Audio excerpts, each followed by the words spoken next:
Welcome all to Eat, Drink, and Explore with Cece. Today we're taking advantage of the gorgeous fall weather, so we're going to whip up a roasted carrot butternut ginger soup, and it is going to warm the cockles of your heart. Trust me, it is so easy to make and it's so flavorful because we're roasting the vegetables before we put everything together. So I went ahead and roasted up 1.5 pounds of carrots, and I also had some grated carrots left over, and I just kind of put them all in there, and so they're lovely in here. And I have also some roasted up butternut squash that we did previously, so I'm going to throw that into the into the soup. And we have 1 large onion. I'm actually using a Vidalia onion on this soup just because I kind of want to keep all the sweet components together. And I have 2 tablespoons of fresh ginger minced. You can grate it if you want, but everything's going to be pureed, so don't worry about that. And we're going to have a teaspoon of dry thyme. We have 1/2 teaspoon of cumin, and we'll have some white pepper, roughly about 1/2 teaspoon, but we'll taste it as we go. So really simple to do. And we have the garlic roasting in the oven, so I have a whole head of garlic in the oven roasting, and we're going to add that to the soup as well. The idea with this soup is not to have a cream base, and so what we're going to do is I've got it warming on the stove. We're going to use 2 cups of chicken stock or vegetable stock, it's up to you, and 2 cups of water. Now, depending on how thick or thin you want your soups, you can adjust the liquid component. I'm going to play around with this, so I'm going to do 2 cups of broth and 1 cup of water, and if I need more, I'll thin out the soup after I puree it. Okay, so let's get over to the stove and let's get the onions that I minced, those just a rough mince, and we're gonna saute them in 2 tablespoons of butter, not olive oil, because we've already used the olive oil on the carrots and on the butternut squash when we were roasting it. All we want to now do is introduce the butter component on that. So let's move over to the stove. So with the carrot soup, what we're going to do is you just want to take your carrots about 1.5 pounds, and you want to slice them in on the diagonal, about that thick. And I had like leftover grated carrots, so I threw that in as well. Why not? It's all going to be pureed. And then you need to drizzle of olive oil. And the reason why we want the olive oil is because we want to produce that Maillard reaction in the oven when we're roasting them. Remember, we're going to season here. We don't necessarily going to over season the stock, right? So, and some black pepper, and we're going to put some thyme, some dry thyme. You have fresh thyme, put some fresh thyme in it. I like to season the stuff that I'm roasting because then it all amalgamates together, right?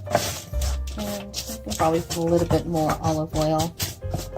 So you want to roast these down. I have the oven set to 385.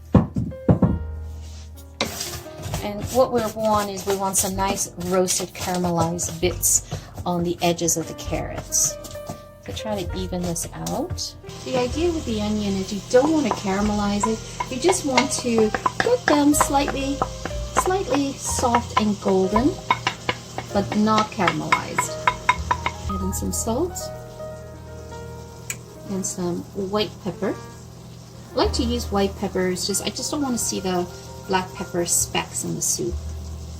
It's also milder. I find it's a milder taste. The soup that I'm making with, the roasted carrots and the roasted butternut squash in here, you don't have to put the butternut squash. I had it because I had made a previous recipe with actually it's a wonderful roasted pumpkin squash lasagna, and I'll put the link on the recipe up above. It's so good. You have to try it. It's completely vegetarian, so give that a whirl. Cumin first. Toast up the cumin. And you need 1/2 teaspoon.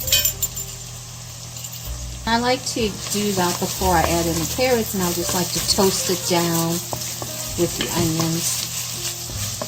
And that helps take the edge off of it a little bit. Slide in the roasted carrots. And you see the carrots already have the olive oil, so there's no need to saute the onions in the olive oil. It would just be too much. That's why I love fall, because I can make a big butternut squash and do a couple of recipes with it.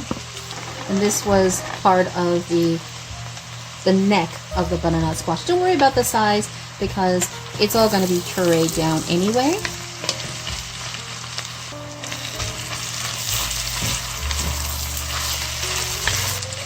Okay, and so now I'm going to put in the stock. I'm actually going to do 3 cups of stock. And then just let's bring this to a simmer. Oh, it's going to be so yummy. I like my soups to be more on the liquid side, because I like to put it in a big massive mug and drink them while I'm doing something where I'm sitting at work working. Put the lid on that and let that simmer away. That's what we're looking for. We want to soften it up, and all that roasted bits is falling into the liquid as well. So what we're going to do now is just puree the soup right within the pot. So start it on low. And don't let it hit the bottom of your pot, because you don't want to scratch that.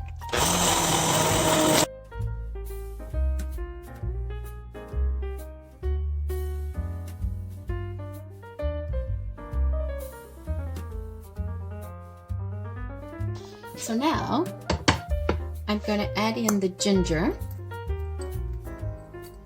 I leave the ginger to the end because I want that fresh ginger to be the forefront when you eat the soup, right? This is the perfect consistency. Now, if you don't have the soup all in one day and you put it in the fridge, keep in mind that the soup does thicken. So you can always thin it out with a little bit of water or more stock when you go to have it. It's totally up to you, but this is the perfect consistency for me. So it was 4 cups of stock, chicken stock, and 1 cup of water for all the ingredients that I had put in. Look at that. Isn't that lovely? Mm-hmm. All right, let's give that a taste. Oh, yes, yes, yes. I got that nice ginger zing at the forefront, and then everything else is very soft and mellow in the background. So yummy. Oh wow. Let's cool this down, and then we'll go to plate it. But first things first, gotta clean up the mess. I splattered everywhere, all over the stove and the walls. Like super excited. Look at that. Doesn't that look so divine? Look at that. And it's because it's been sitting actually for 20 minutes. And you see how it's thickened up? So again, you decide how thick or how thin you want this.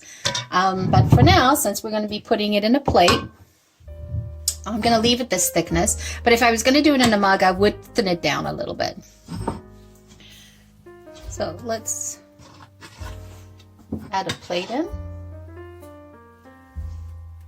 Sorry, let's scoop. Okay, so scoop a couple of scoops in there, and then I like to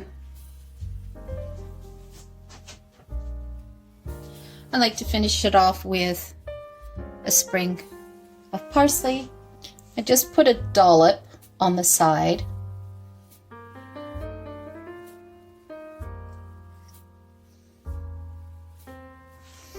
And then that's just enough for this serving to bring a little bit of tartness to the dish. Now, you could have added 1 tablespoon of apple cider vinegar to the soup to add that tartness to the soup, but I chose to do the creme fraiche. You can do it either way, it's up to you. All right, so let's give this a try. Doesn't that look yummy? Okay, so let's give this a whirl.